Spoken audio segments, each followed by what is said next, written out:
Welcome back to the deep dive.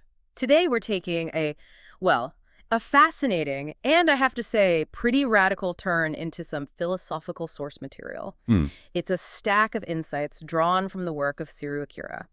And the claim at the heart of it all is it's simple, it's audacious, and it's potentially life-changing. It really is. And it's this: every single thing you do, every goal, every move you make in the world is driven by just one thing. And that one thing is fear. Hmm. The material basically argues that the fundamental driver of, and this is a direct quote, 100% of all human action in what it calls the 3D physical world 100%. is a constant underlying sense of lack or anxiety or just pure defense. This isn't your typical, self-help guide for managing a bit of stress. No, not at all. This is a challenge to your entire operating system. Exactly. 100% is a huge claim. But if it's true, it means we're all running a marathon we can literally never win. Yeah.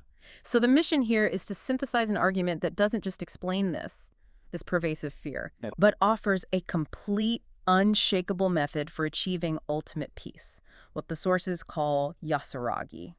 And it does that by demanding that we turn completely inward. To find that yasaragi, you have to first, fully admit how deep the problem goes. So that's where we'll start. Yeah. We'll break down how this fear shows up, not just in the big survival stuff, but in the tiny minute-by-minute anxieties of your social life. Okay, so let's start at the most basic level. The text suggests that the simple effort to maintain your body, working, eating, exercising, is at its root about the fear of collapse. The fear of decay, of lack. But here's where it gets really interesting for me. The argument scales up so quickly into our social and psychological lives. Absolutely. Think about the pursuit of status.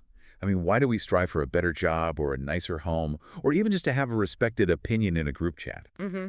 The source connects that enemy, striving directly to the fear of being looked down upon. The anxiety being seen as inferior. So if you fear judgment, you feel this compulsion to climb. To always be aiming higher than whatever you see as the threat. It's a psychological treadmill. It truly is. And once you get that better job or that nicer house, the fear doesn't just vanish, it just shifts. Right. It transforms instantly into the fear of loss. The material is so sharp on this point. It says any possession, once you get it, instantly begins its process of breaking down. Which just fuels that anxiety about losing what you just worked so hard to gain. And what's really exhausting, I think, is the constant low-level vigilance you need for just social navigation. Oh, yeah. Think about the mental energy you spend every single day trying to get along with people, to avoid misunderstandings, making sure you're liked. You're running this constant internal compliance check. Constantly. Did I say the right thing? Did I offend them? Am I paying enough attention to this person? That sustained effort, that huge energy drain just to avoid a social mistake, that's just pure fear. It is. It's fear manifesting as chronic mental work. The hidden cost of trying to be acceptable. And if we accept that this fear is always there, the normal human reaction is what? To resist it, to attack it, or to run away. But the material is crystal clear here. Trying to flee or resist fear externally is totally futile. Why? Because the fear is generated internally. So if you try to escape it by building bigger walls or getting more money or having more influence, You're just feeding it. You're feeding it. The fear only increases in energy and attacks you harder because now you've created a bigger, more valuable thing to protect. It reminds me of that classic literary idea, trying to outrun your own shadow. Yes, like in the original Earthsea novel. It's a perfect illustration. The shadow, the thing you fear, is part of you. It is. So external defenses, financial, social, whatever, they can never resolve the core internal issue. They just create a larger battlefield. So since external action is, it's a dead end, we have to take the next logical step. We have to shift the focus entirely to our internal reality. Okay. If the world can't fix our fear, then the cause has to lie within us. And this brings us to the pursuit of connection. Love, acceptance, belonging. Why do we throw so much energy at that? The source argues that this massive drive is mostly motivated by the fear of being isolated or rejected. And if that fear is really extreme? If it's extreme, the impulse isn't just to be loved. It's to strive for perfection, for greatness, for recognition, all to earn that validation and praise. So digging deeper, the critical question becomes, why are we so afraid of rejection in the first place? And the answer is, it's only feared because we've internally labeled it as disadvantageous or difficult for survival. When that rejection happens, when someone slights you, The internal system launches a violent counterattack. Exactly. And this is the crucial turning point, right? Because the text just completely redefines what pain is. It does. Most of us think that the other person's words or their actions, the insult, the betrayal, that's the direct cause of our suffering. We point the finger. You hurt me. You hurt me. Mm. But the key insight here is that their actions are just a trigger. All they do is activate the negative value systems that are already inside you. Can you give an example of that? Sure. So a colleague's rude dismissal doesn't hurt you just because they were rude. It hurts you because you hold a deeply ingrained value that says, I must be treated with respect at all times. That must. That rigid must. That is the weapon you turn on yourself. Wow. That is a fundamental reframe. It means the thing that keeps hurting you is your own negative value system. It's your internal rule book. Other people aren't the source of the pain. They're just a mirror. They're a mirror revealing the specific rules and expectations you need to identify and then eventually release. So that leads to a totally different way of seeing conflict. Completely. The source actually uses a parallel from the story of Nausicaa to illustrate this. When someone is attacking you or rejecting you, they are rarely, if ever, doing it to you. They're doing it from their own fear.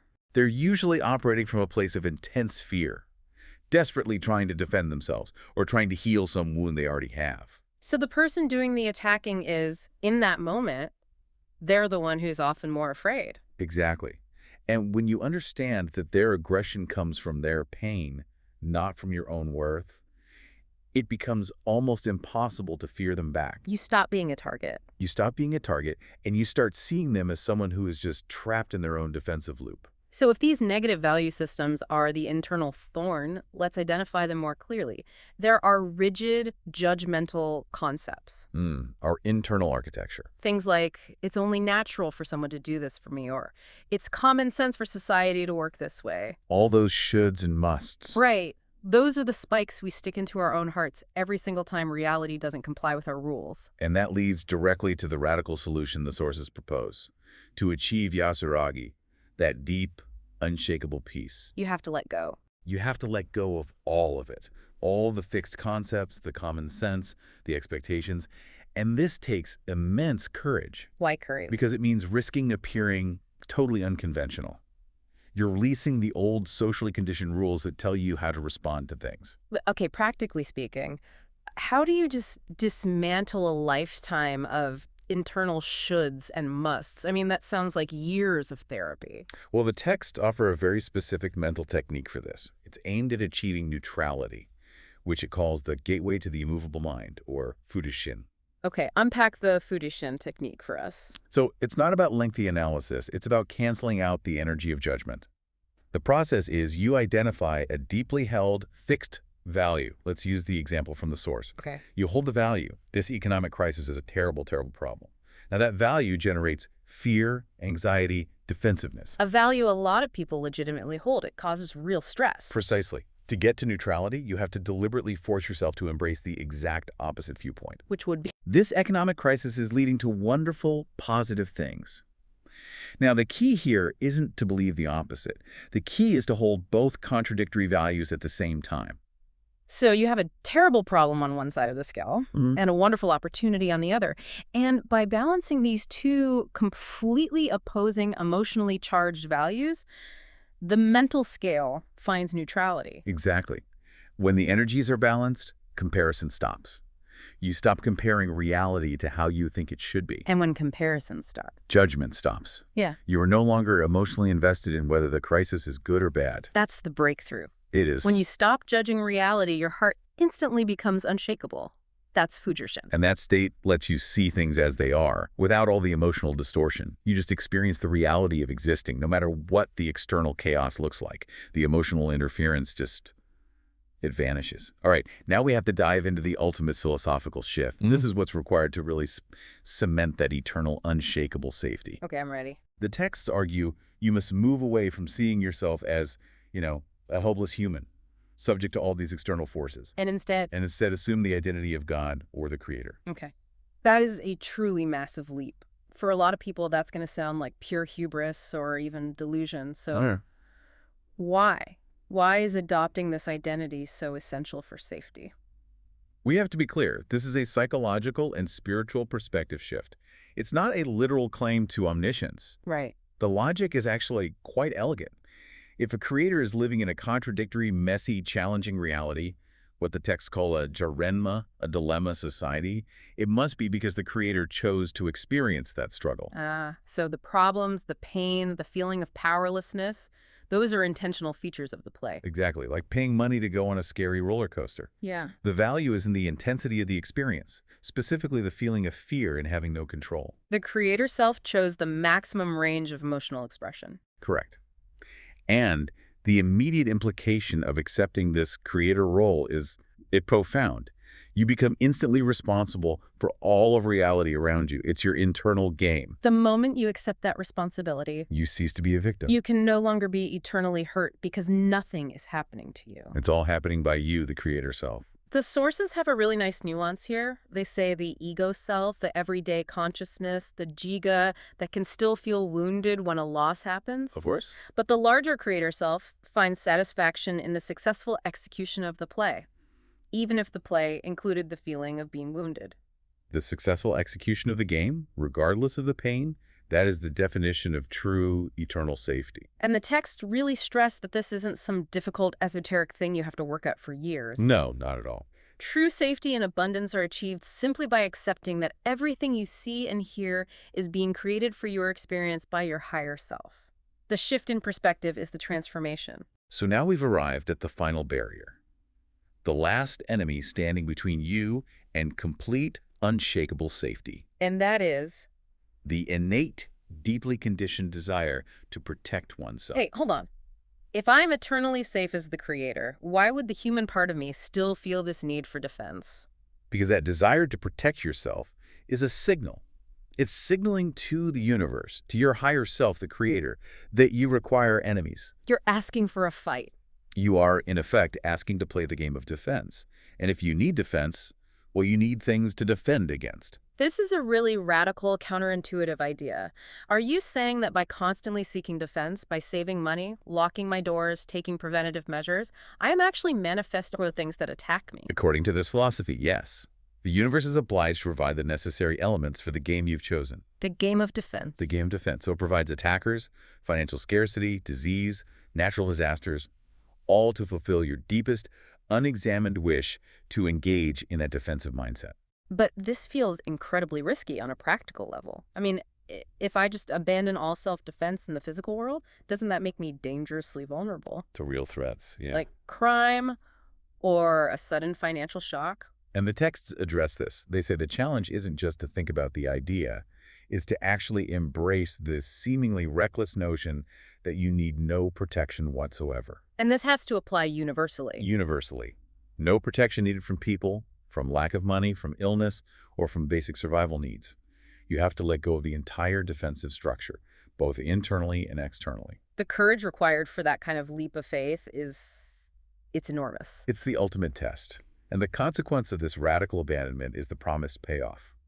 When you discard the notion of needing defense, the things that attack you, calamities, illness, conflict, they will naturally fade from your world. Because their only purpose was to satisfy that defensive desire. Exactly. They were just props in the defensive play you were requesting all along. So to bring this whole journey full circle, true unconditional love, true yasaragi, that's only possible when you feel eternally safe, when you know you can't be truly wounded. And that safety is achieved by adopting the creator perspective and, crucially, by ceasing the defense game.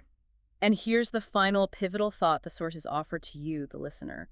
This state of ultimate peace, this unshakable fudushin, it cannot be achieved through intellectual understanding alone. No. You can know all these concepts perfectly in your head and still be terrified. The texts demand action. You have to actively take that massive, what seems like a reckless step. You have to abandon all self-defense and live for several years under the conviction that you need no protection whatsoever. It's a huge leap of faith to go from theory to lived experience. Intellectual understanding makes you feel ready, but the actual experience of this safety, it's locked behind that leap. You have to risk everything you currently believe about security to unlock true security.